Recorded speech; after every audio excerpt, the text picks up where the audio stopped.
प्रणाम करती हूँ अपने गुरु महेश्वर शिव के चरणों में। माता भवानी के चरणों में मेरा प्रणाम है। इस कालखंड के प्रथम शिव शिष्य साहब श्री हरिंद्रानंद जी के चरणों में मेरा प्रणाम है। शिव शिष्य परिवार की शक्ति दीदी नीलम आनंद जी के चरणों में मेरा प्रणाम है। शिव गुरु कारवां के माध्यम से हमसे जुड़ने वाले आप सभी को मेरा प्रणाम है। पुस्तक अनमिल आकर के माध्यम से हम सब साहब दीदी के जीवन में घटित घटनाओं के माध्यम से शिव गुरु की शिष्यता के विषय में जान रहे हैं। शिव गुरु अपने शिष्यों पर निरंतर दया करते हैं, उन्हें अपने ईश्वर स्वरूप से मिलाने के लिए ज्ञान देते हैं, जीवन जीने की कला सिखलाते हैं। आध्यात्म क्या है उसकी कुंजी साहब के पास है। साहब ने जिस प्रकार से तंत्र, आध्यात्म, धर्म इन सब की व्याख्या की है और आम जनमानस को सरलता से समझाया है, इस प्रकार से कोई और नहीं समझा सकता है। अब आगे की घटनाओं को जानते हैं। रविवार का दिन था। दिनचर्या आराम से चल रही थी। दिन के भोजन के बाद लगभग 3 बजे चर्चा का आरंभ होने वाला था। उसी में गुरु भाई अरुण यादव जी अपना स्वरचित भजन गा रहे थे, जिसके बोल साहब को कर्णप्रिय थे। साहब भजन को सुनते ही अपने कमरे से बाहर आ गए। सभी साहब के आने की आशा में थे। साहब ने आते ही जिज्ञासा रखी गई कि ज्योतिर्लिंग और शिवलिंग की पूजा को विस्तार से समझाया जाए। बीच में ही किसी ने उसमें और जोड़ते हुए कहा कि शिवलिंग पर ही जल क्यों चढ़ाया जाता है। प्रश्न का उत्तर गहन होने के साथ साथ विशद भी था। साहब को समझते देर नहीं लगी कि वहाँ बैठे लोगों के मानसिक और धार्मिक तल पर आकर के ही उन्हें इसे समझाना होगा। वे कहते हैं 18 पुराणों में से 6 पुराण भगवान शिव की अभ्यर्थना में लिखे गए हैं। ये हैं शिव पुराण, लिंग पुराण, स्कंद पुराण, कूर्म पुराण, मत्स्य पुराण और ब्रह्मांड पुराण। इन्हीं शैव पुराणों में 12 ज्योतिर्लिंगों का वर्णन है। वाराणसी का विश्वेश्वर लिंग इन सब में प्रधान है। मुगल शासक औरंगजेब के समय में उपद्रवियों ने यहाँ काफ़ी उत्पात मचाया, फिर भी यह ज्योतिर्लिंग ज्ञानवापी के भीतर सुरक्षित रहा। वपन शब्द का अर्थ होता है रोपना, ज्ञानवापी शब्द का अर्थ है ज्ञान का बीज बोया जाना। इसके कारण ही वाराणसी के शिव मंदिर को ज्ञानवापी नाम से भी जाना जाता है। उज्जैन का महाकालेश्वर भी ज्योतिर्लिंग है। एक ज्योतिर्लिंग गुजरात के सोमनाथ में है, जिसे 181 ईस्वी पूर्व में महमूद गजनवी ने नष्ट कर दिया था। इतिहास कहता है कि इस मंदिर को लूटने की कोशिश में उसने कई बार आक्रमण किया। साहब कहते हैं देवघर का शिवलिंग भी ज्योतिर्लिंग है, जिस पर हर साल लाखों श्रद्धालु जलाभिषेक करने आते हैं और अपनी मनोकामना पूर्ण करते हैं। इसीलिए उसे कामना लिंग भी कहते हैं। साहब इतिहास के विद्यार्थी रहे हैं। आज का प्रश्न ऐसा था कि जहां इतिहास को खंगालना था, वे आगे समझाते हुए कहते हैं कि वैदिक सभ्यता के पूर्व सिंधु घाटी सभ्यता के हड़प्पा एवं मोहनजोदाड़ो के उत्खनन में शिवलिंग की पूजा के अवशेष मिलते हैं। महाभारत में भी लिंग पूजा का प्रचुर उल्लेख है। हम स्वीकार करने को विवश हैं कि प्राचीनतम काल से ही शिव की पूजा लिंग के रूप में चलती आई है। हिमालय के मानसरोवर और कैलाश से कन्याकुमारी तक असंख्य शिवलिंगों की स्थापना हुई है।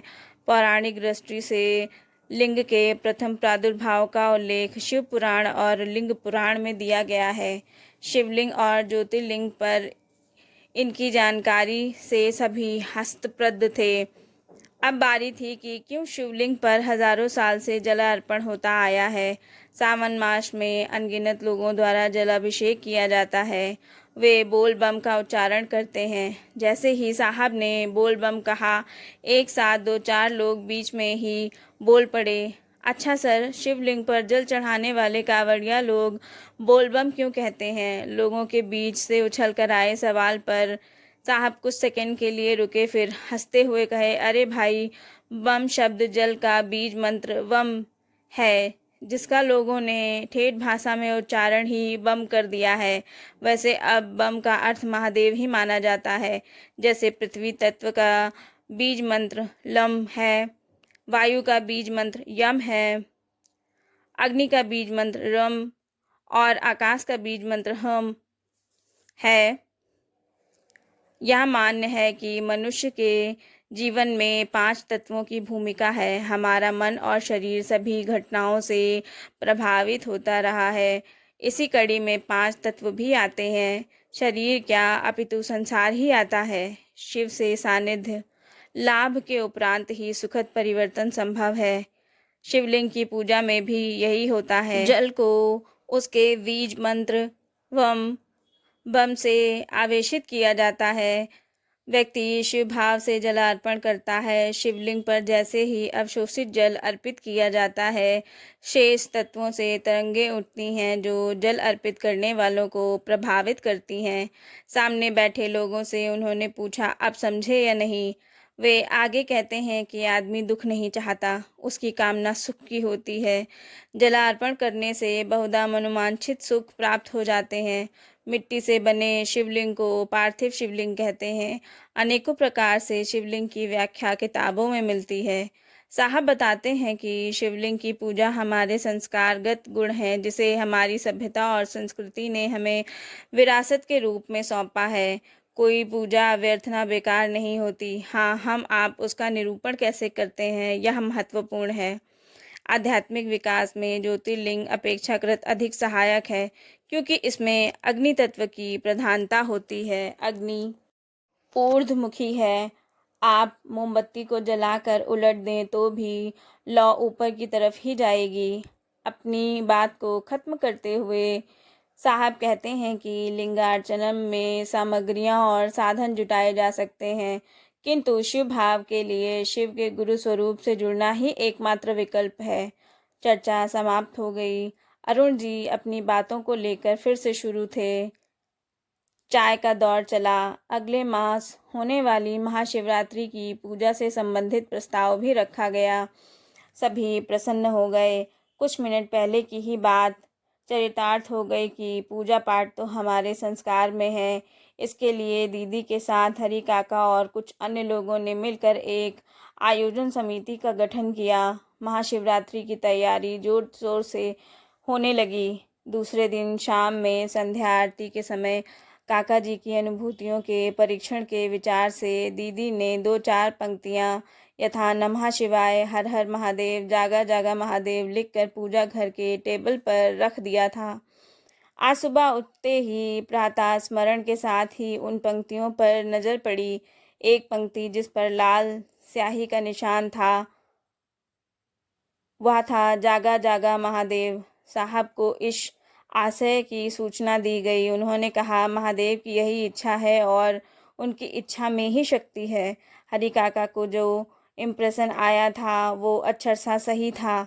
हम सभी लोग जब भी किसी को शिव का शिष्य बनाएंगे तो उसकी सूचना जागा जागा महादेव के उद्घोष से शिव के आंतरिक साम्राज्य को दिया करेंगे। अब चावल कभी कभार ही बिछता था। कुछ पूछने पर कोई संवाद नहीं रहता, केवल एक त्रिशूल का निशान बन जाता था। मनुष्य के अहम भाव के क्षुद्र आवरण को भेद कर कभी न कभी वह विश्व नियामक प्रकाश की तीक्ष्ण रेखा ही सही उस तक पहुंचा तो देती ही है। काका की अनुभूति ही सम्यक समझ जो साहब एवं दीदी को हुई, वही अक्षरों की परिधि में आई ताकि वे क्रियात्मक रूप को प्राप्त हो सके। शाम की चर्चा में गुरु भाई गुरु बहन बैठे हुए थे। कुछ नए लोग भी शिव को गुरु बनाने आए थे। साहब ने सभी को कहा कि आज से शिव का शिष्य बनाने के बाद इसकी सूचना अंतरिक्ष साम्राज्य को प्रेरित कर दी जाएगी। लोमहर्षक परिपाटी जो अभी आकार ही ले रही थी, सभी को विस्मित कर दिया। आखिर अंतरिक्ष को इसकी सूचना कैसे दी जाए? क्या वह परम चैतन्य शिव सोया हुआ है, जो स्वयं में एक आलोकमय प्रकाश है? उसे प्रकाश की आवश्यकता है क्या? सभी साहब द्वारा इसकी व्याख्या चाहते थे। साहब की आंखें चमक रही थी। न जाने कौन सा प्रकाश पुंज उनकी आंखों में समाया हुआ था। उन्होंने कहा, जागा जागा महादेव का उद्घोष सिर्फ शिष्यों का नारा नहीं है, एक अजीब सा अनुशासन था उनकी आवाज़ में। किसी व्यक्ति द्वारा गुरु माने जाने पर उसकी सहमति के बाद ही उसके नाम की सूचना अंतरिक्ष को देंगे। सूचना देने के क्रम में जागा जागा महादेव के उद्घोष का प्रचलन होगा। यह सूचना वायुमंडल में ध्वनि के संप्रेषण और भाव संपन्न प्रत्यक्ष अप्रत्यक्ष जीवात्मा को सूचित करने के विज्ञान पर आधारित है। जागा जागा महादेव का अर्थ यह नहीं है कि वह दया निधान परम चैतन्य महादेव सोया हुआ है, बल्कि महागुरु महादेव के प्रति शिष्यों में जागृत एवं सहज स्थिति उत्पन्न हो, इसी उद्देश्य मात्र से यह घोषणा है। जागा जागा महादेव, और इसकी परंपरा बनी रहेगी। वह उपस्थित शिव शिष्यों और शिष्याओं ने सहमति दी और साहब को आश्वस्त किया कि अब आगे ऐसा ही किया जाएगा। शाम के नाश्ते के लिए दीदी ने हलवा बनाया था। जो शेष था सभी के लिए हलवा लाया गया। हलवा खाते हुए एक ने सवाल किया कि सर, आप कहते हैं शिव के शिष्य को अपने गुरु से दया की याचना करनी चाहिए। दया और कृपा दोनों अलग हैं क्या?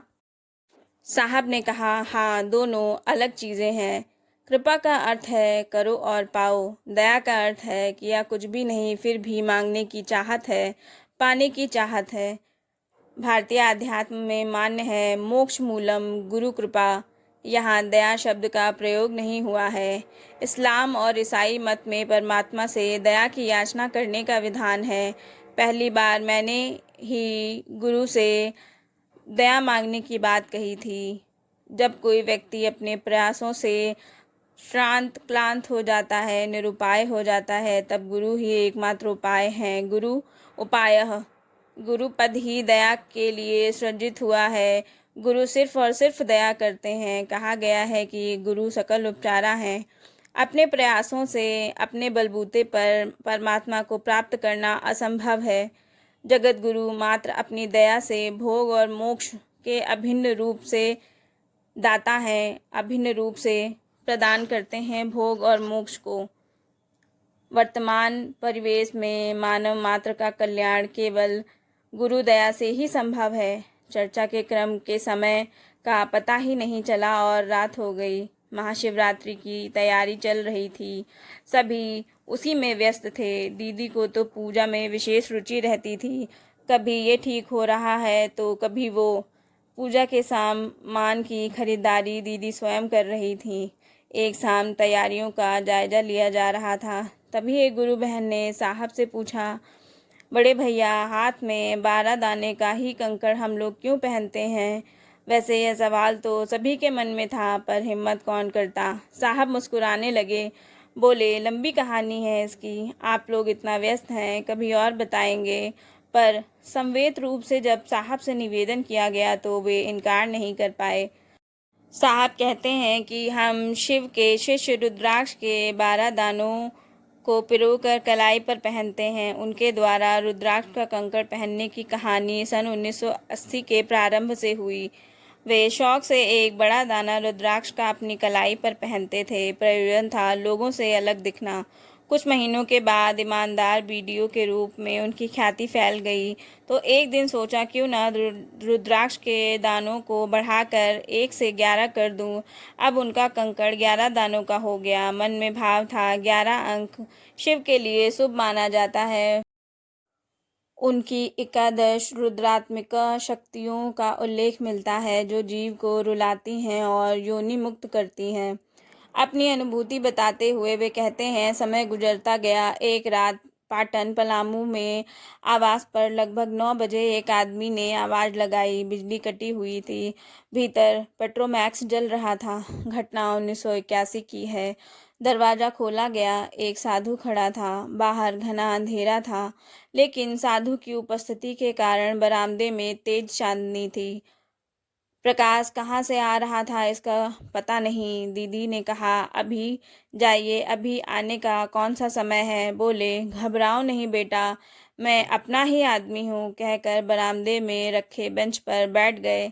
सब कुछ स्पष्ट दिख रहा था। उन्होंने कई बातें कहीं और उसी क्रम में कहा, हाथ के कंकड़ के दानों को 12 कर लो। प्रत्युत्तर में कहा गया, रुद्राक्ष नहीं है। साधु ने अपने बाएं हाथ के कंकड़ में से दाहिनी तर्जनी डाली, थोड़ा ऊपर दबाव बनाया, कंकड़ टूट गया। उसमें से एक दाना साहब को देते हुए कहा, इसे लगा लो। शेष 11 दाने कंधे से लटकती झोली में डाल दिया।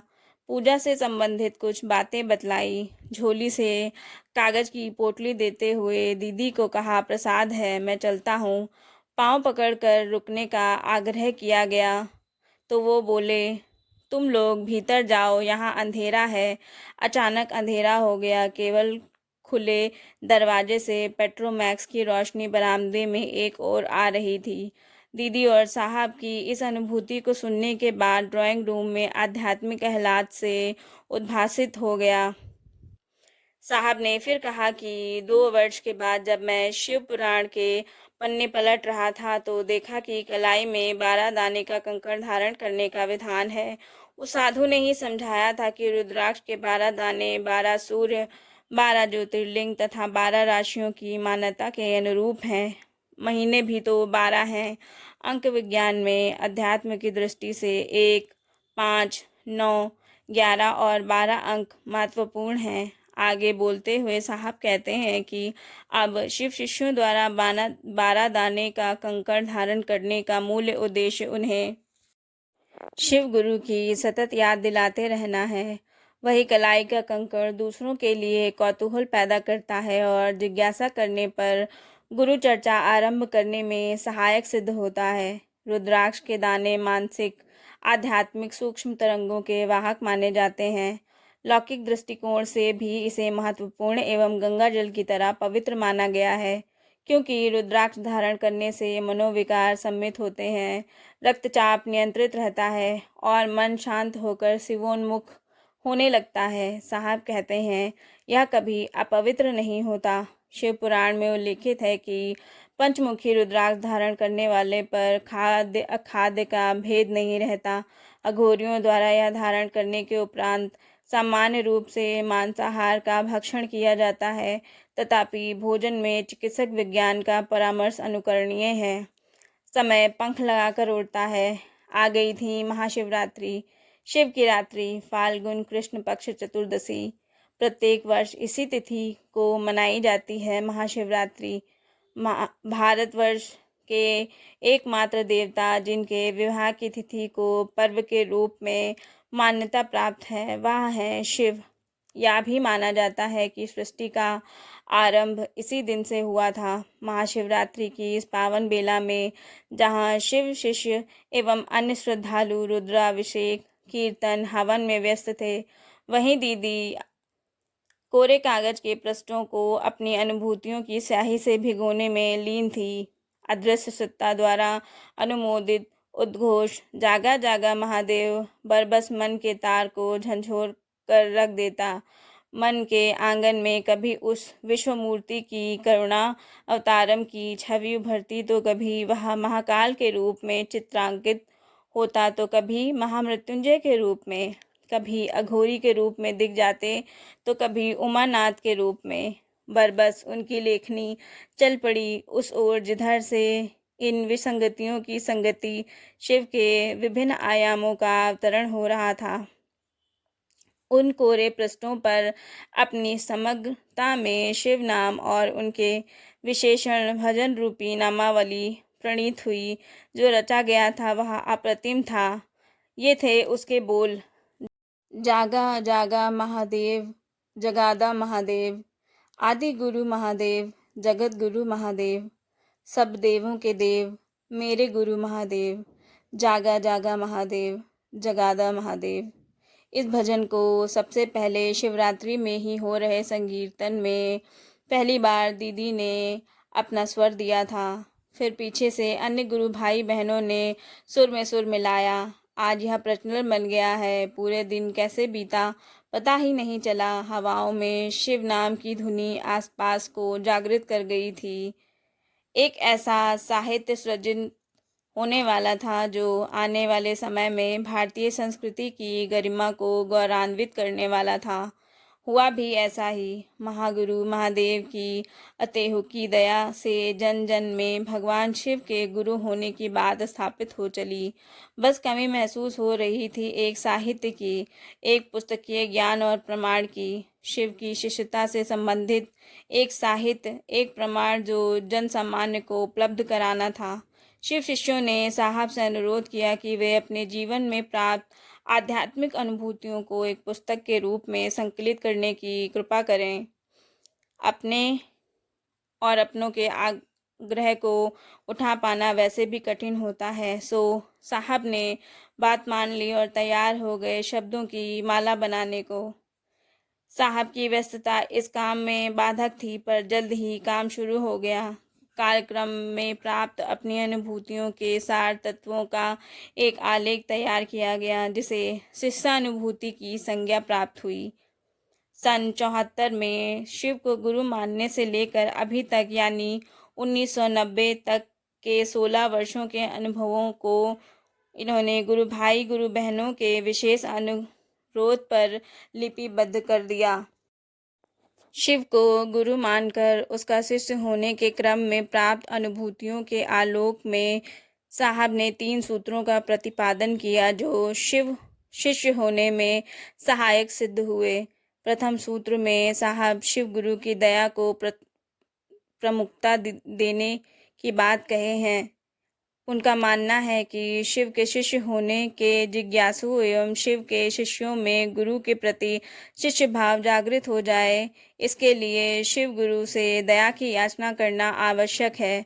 शिव गुरु सत्ता को प्रतिदिन यह मूक संवाद संप्रेषित किया जाए कि हे शिव, आप मेरे गुरु हैं, मैं आपका शिष्य हूँ, मुझ शिष्य पर दया कर दीजिए।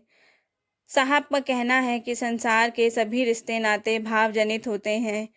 मेरा भाई, मेरी बहन, मेरी माँ, मेरे पिता, जितने भी संबंध हैं सभी भाव जनित हैं। इसीलिए शिव से भी भाव के स्तर पर ही संपर्क संभव है। व्यक्ति के मन में शिष्य होने के विचार का घनीभूत होना शिव गुरु के प्रति शिष्य भाव जागरण का काम करता है। महेश्वर शिव दया के एकमात्र दाता हैं। प्रथम सूत्र में स्वतः प्रयास की स्वतंत्र विधा निरूपित है। वहीं दूसरा सूत्र सहज होने के साथ साथ वैज्ञानिक भी है। किसी भी क्षेत्र में स्वयं प्रयास कर परिणाम पाना कठिन होता है, तदपि दूसरों की मदद से उस कार्य को करना सुगम होता है। दूसरे सूत्र में है कि किसी दूसरे के साथ शिव गुरु की चर्चा करना, ताकि उसका मन भी शिव के ज्ञानदाता स्वरूप से स्वयं परिचित हो सके। दूसरों के साथ शिव गुरु की चर्चा परिसंवाद एक वर्तुल्य निमित्त करती है। गुरु चर्चा परिचर्चा में परिणित हो जाती है। सभी वक्ता एवं श्रोता होते हैं। यह वर्तुल्य शिव शिष्यता के विचार अथवा भाव को प्रगाढ़ करता है। आपको गीत स्वतः याद हो जाते हैं क्योंकि आप उसे गुनगुनाते रहते हैं। आपके मन में लगातार उसकी पुनरावृत्ति होती रहती है।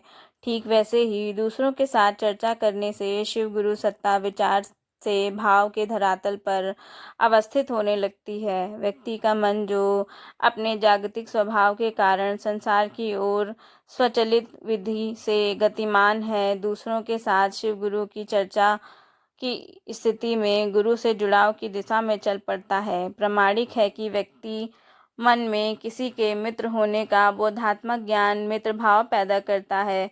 महेश्वर शिव स्वयं गुरु हैं। इसके सैद्धांतिक एवं व्यवहारिक पक्ष को समझने की प्रक्रिया में व्यक्ति का मन सुगमता से स्वयं ही यह समझने लगता है कि शिव गुरु हैं। उनके गुरु होने की समझ अथवा उसका बोध ज्ञान वक्ता के मन में स्वतः शिष्य भाव का प्रबल उद्वेग पैदा कर देता है। तृतीय सूत्र में अपने गुरु को नमः शिवाय से प्रणाम निवेदित करने को कहा गया है। शिष्यता के भावांतरण के लिए अपने गुरु को प्रणाम निवेदन का प्रयास आवश्यक है। विश्व में साधना और उपासना की अनेकानेक स्थापित विधियों में शिव पंचाक्षर मंत्र नमः शिवाय का जप चिरकाल से सर्वमान्य है। मंत्रों का जप माला अथवा अजपा जप के माध्यम से किया जाता है। मंत्र जप की अजपा जप विधि सर्वोत्तम है। अजपा जप विधि से नमः शिवाय का मनन शिव को पल प्रतिपल प्रणाम निवेदन करने की विधि है। ज्ञातव्य है कि शिव पंचाक्षर मंत्र महेश्वर शिव के समग्र स्वरूप को प्रणाम संप्रेषित करता है। नमन का निवेदन पूर्णतः एक भाव स्थिति है। भाव जनित प्रणाम ही शिव को ग्राह्य है। अजपा जप विधि में श्वास प्रश्वास की सामान्य गति पर मंत्रों का सायास जब गुरु दया से अनायास चलने लगता है तब अजपा जप परिभाषित होता है कि यह गुरु दया से ही संभव है। शिव गुरु के नमन हेतु रुद्राक्ष अथवा अंगुलियों पर शिव पंचाक्षर मंत्र के जप की प्रक्रिया भी अपनाई जा सकती है। वैसे शिव के शिष्य मंत्र जप की अजपा जप विधि को ही सर्वोत्तम मानते हैं। आत्मबोध की मामूली सी रश्मि रेखा बहुत कुछ आलोकित करने में सक्षम होती है, समर्थ होती है। यदि उसका पूरा प्रकाश मिल जाए तो बात ही क्या है।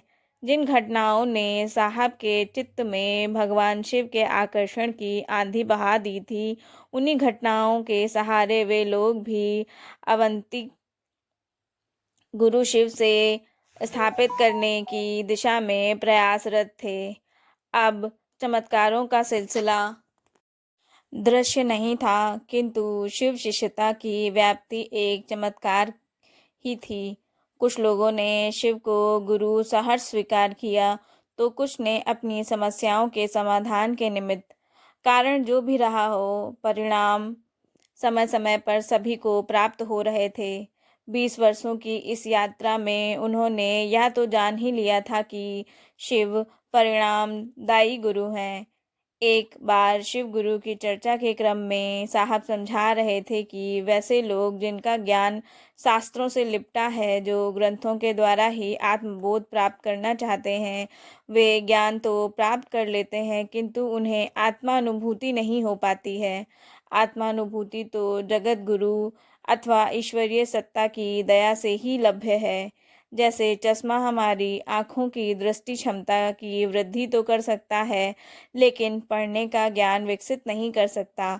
ज्ञानवान यह समझ लेते हैं कि उन्होंने सत्य को जान लिया है और कुछ जानना शेष नहीं है, जबकि वास्तविकता ठीक इसके विपरीत होती है।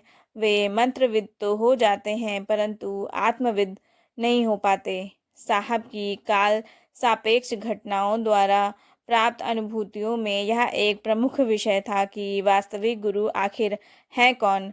बहुत सारे ऐसे भी गुरु हैं जो पारस पत्थर के समान अपने सानिध्य में आए शिष्य को सोना बना देते हैं, किंतु शायद ही ऐसे गुरु मिलते हैं जो शिष्य को पारस बनाने के साथ साथ अपने जैसा भी बना दें।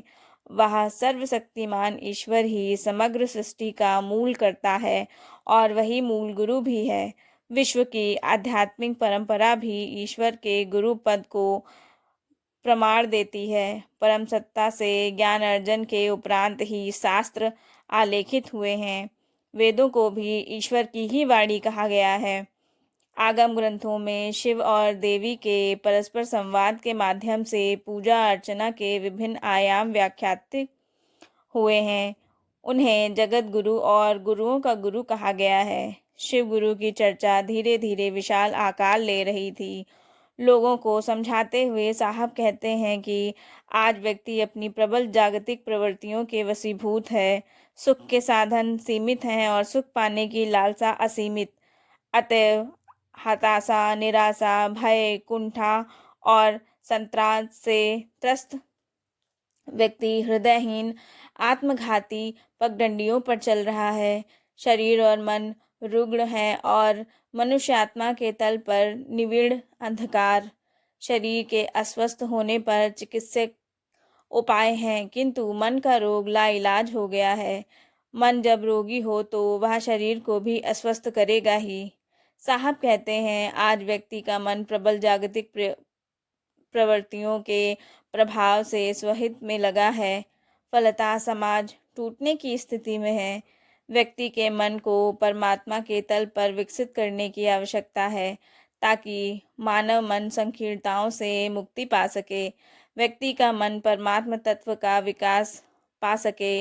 इसी संप्रदाय निरपेक्ष विधा का नाम आध्यात्म है और गुरु इसके आलोक स्तंभ होते हैं।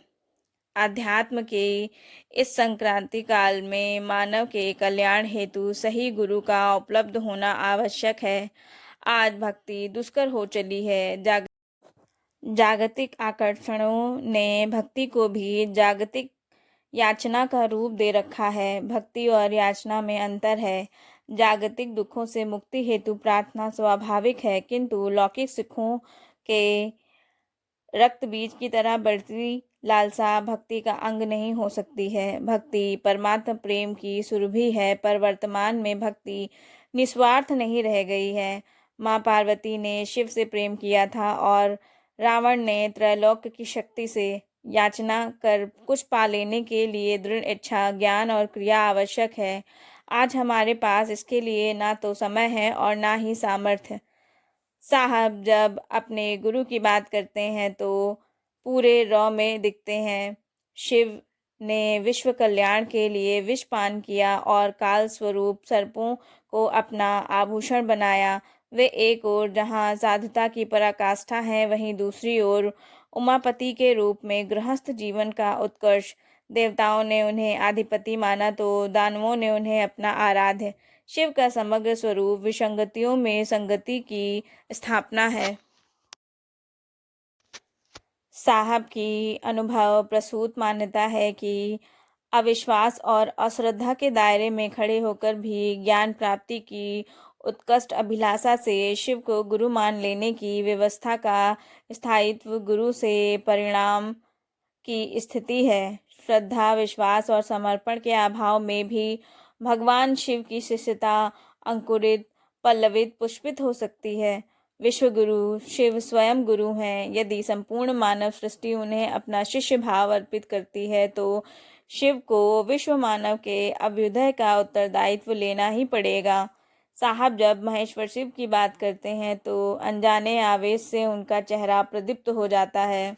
अपनी आध्यात्मिक अनुभूतियों को अपने गुरु को समर्पित कहते हुए साहब कहते हैं कि गुरु अपने शिष्य के सर्वोत्तम पक्ष को उजागर करते हैं और परम चेतना से उसका ऐक्य सुनिश्चित करते हैं। चित्रित साकार शिव परिवार में जन्मजात प्रतिकूल प्रवृत्ति वाले पशु पक्षी भी सहज प्रेम से रहते हैं। बाघ और बैल, सांप और चूहा, मोर और सर्प परस्पर विपरीत प्रवृत्तियों के धारक हैं, पर शिव भाव के अंतर्गत आपसी प्रेम की प्रतिमूर्ति हैं। सचमुच शिव भाव के शिखर की तलहटी में ही समस्त संकीर्णताएं तिरोहित हो जाती हैं। रात्रि ने जो तंद्रा का जाल बिछाया था वह समिट चुका था। सूर्य की किरणें झरोखों पर लगे पर्दों से छन कर घर के भीतर आ रही थी। टेबल पर सुबह की चाय रखते हुए ओमकार जी ने कहा, ऐसा नहीं लगता कि कल रात्रि का वातावरण काफ़ी गर्म हो गया था, इतना गर्म कि किसी सिला को भी विगलित कर दे। मौसम या वार्तालाप? साहब ने प्रति प्रश्न किया। दोनों ही। हवा भी उमस से भरी थी और आपकी चर्चा में उष्णता। अच्छा, अब क्यों नहीं हम लोग ऐसे कार्यक्रमों का आयोजन करें जिसमें आम जनता भी इसकी प्रत्यक्ष भागीदारी हो।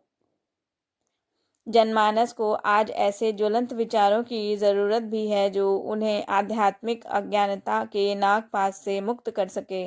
जहाँ तक बात लोगों की है तो शिव शिष्यों की संख्या अब तेजी से बढ़ रही है। दीदी भी वहीं बैठी थी। उनकी बात का समर्थन करते हुए कहा कि कमरे के अंदर की चर्चा हमें सुंदर परिणाम नहीं दे पा रही है जो हमें मिलना चाहिए। अब ज़रूरत है आपकी सोच को कमरे से बाहर लाने की, जनमानस के बीच में रखने की। इसका व्यवहारिक पक्ष साफ है कि हम लोग कमरे के भीतर तो शिव की चर्चा करते हैं या अपने करीबी लोगों के बीच करते हैं। लोग आम लोगों के बीच नहीं पहुंच पा रही है आपकी बात। गुरु का आदेश भी तो है, अगर हम आध्यात्मिक कार्यक्रमों का आयोजन कर सार्वजनिक स्थानों पर अपनी बात रखें तो निसंदेह जागरूकता आएगी और इसकी व्याप्ति व्यक्तिगत ना होकर समष्टिगत होगी। अनंत के साधन में प्रवृत्त चित्त तो प्रायः सीमा की उपेक्षा कर जाता है। औषधि की प्रतीक्षा में व्याधियां अपना प्रसार नहीं रोकती। शारीरिक गुलामी से ज़्यादा विभत्स और खतरनाक मानसिक गुलामी है। साहब के कॉलेज के मित्र भी अब शिव को अपना गुरु बना चुके थे। कॉलेज के दिनों में शमशान के साथी भी थे। साहब अब अकेले नहीं थे। हजारों लोग शिव को अपना गुरु मान चुके थे। व्यवहारतः समझ चुके थे कि महोत्सव और कार्यक्रमों को आयोजित करने में अब कोई कठिनाई नहीं आएगी। इसीलिए निर्णय लिया कि आज शाम में एक बैठक बुलाकर इस बात पर सभी की राय लेकर एक कार्यक्रम निर्धारित कर लिया जाए और आगे की रूपरेखा भी तय कर ली जाए। शाम को शिव शिष्यों की एक संगोष्ठी हुई। सभी गुरु भाई बहन इस मुद्दे पर एकमत हो गए कि शिव कार्य की व्याप्ति और विस्तार के निमित्त चर्चाओं और महोत्सवों का आयोजन अब अवश्यंभावी हो गया है। आपस की बातचीत से यह सुनिश्चित हो गया कि जन सम्मान के बीच जाकर शिव को गुरु मानने की बात रखी जाए। शिव गुरु की चर्चा कहाँ की जाए, इस पर सहमति आवश्यक थी। सभी ने कई नाम गिनाए। कोई कहता पटना, कोई कहता मधेपुरा, तो कोई कहता पाटन। कई स्थलों के नाम प्रस्तावित किए गए, लेकिन सहमति नहीं बन पा रही थी। अंततः दीदी ने प्रस्ताव दिया कि शिव कार्य का आरंभ उत्तर दिशा में हुआ है, इसीलिए मेरी इच्छा है कि प्रथम शिव गुरु महोत्सव का आयोजन भी उत्तर में ही कहीं हो। अब उत्तर दिशा के सिंहेश्वर धाम, तारापीठ, कई जगह के नाम आए, जिनमें गढ़बरुआरी के समीप सुपौल जिले के कपिलेश्वर स्थित शमशान का चयन सर्वसम्मति से किया गया। वहीं एक नदी बहती थी जिसके किनारे महादेव का एक मंदिर भी था। महोत्सव के लिए तिथि भी निर्धारित कर ली गई थी। साहब को आयोजित कार्यक्रम का पैम्पलेट तैयार करना था, जिसका वितरण उस इलाके में होना था। अवकाश के क्षणों में पैम्पलेट तैयार होता और फिर उसमें संशोधन होता। इस तरह का पहला प्रयास था। समय करीब आ चुका था। फरवरी 1991 में पटना से ट्रेन द्वारा गढ़बरुआरी पहुंचे। वहां से सड़क के रास्ते लगभग 2 किलोमीटर की दूरी तय कर कपिलेश्वर पहुंचते पहुंचते बांस के उस छोटे से जंगल श्रृंगों पर सांझ उतरने लगी। हल्की धूप अब भी शेष थी, परंतु उसमें तीव्रता नहीं थी। धरती पर धूसरता पसर गई थी। सामने एक नदी थी जो मंथर गति से बह रही थी। उसके किनारे पर ही एक गांव का शमशान था। वहां नीरव शून्यता के साथ विचित्र स्तब्धता थी। दूर तक फैले आम के पेड़ों के बाद अगर कुछ दिखाई देते तो बांस के झुरमुट। साहब दीदी के साथ कुछ और लोग थे। माना जा सकता था कि वक्ता एवं श्रोता को मिलाकर मात्र 13 लोगों की उपस्थिति थी। आज का दिन इतिहास के पन्नों में दर्ज होने को आतुर था। शायद प्रकृति भी समझ रही थी कि शिव स्वयं अपने गुरु स्वरूप की सार्वजनिक व्याप्ति के लिए विराजित हैं। अपने शिष्यों की सोच में, उनके विचार में और निश्चल प्रयास में। चर्चा की शुरुआत दीदी द्वारा रचित भजन जागा जागा महादेव जगाधा महादेव से हुई। मानो यह भजन उस शमशान में जली हुई चिताओं के निमित्त नहीं, अपितु हाड़ मास से सुगठित शरीर वाले मनुष्यों की सुसुप्त चेतना की जागृति हेतु था। मानव चेतना स्वनाम धन का शिकार हो गई है, उसी के वास्तविक स्वरूप के अभिज्ञान के लिए ही थे। दीदी के एक एक शब्द जैसे कह रहे हों, जो आज तुम हो, ये वही कल थे, और ये जो आज हैं वो कल तुम होगे। चेतना का यह शाश्वत सार्वभौम सर्व शक्तिमान स्वरूप सामान्य ज्ञान से परे है। मनुष्य के पार्थिव शरीर को अपना आवास बनाकर यही आत्मा अपना परिचय मैं के रूप में देती है। गुरु कोई बाहरी शक्ति तो है नहीं, वह हमारे ही अंतर्निहित एक महान शक्ति है, जिसमें अनंत संभावनाएं छिपी हैं और हम अज्ञानता में इसके अस्तित्व की तलाश में लगे हैं।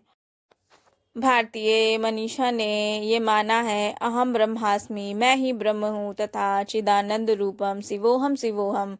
लोग प्रतीक्षा में थे साहब की चर्चा को सुनने के लिए। साहब ने चर्चाएं तो अनेकानेक की थी, पर आज की बात ही कुछ और थी।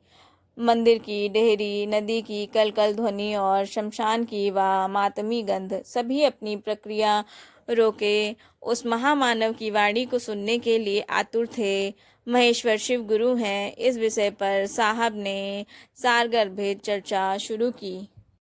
शिवलिंग क्या है, ज्योतिर्लिंग क्या है, इन दोनों में क्या अंतर है, शिव गुरु को प्रणाम कैसे निवेदित किया जा सकता है, उनसे किस प्रकार दया की याचना की जा सकती है, किस प्रकार अपने गुरु के आदेश पर चला जा सकता है, यह 3 सूत्रों के माध्यम से साहब ने समझाया।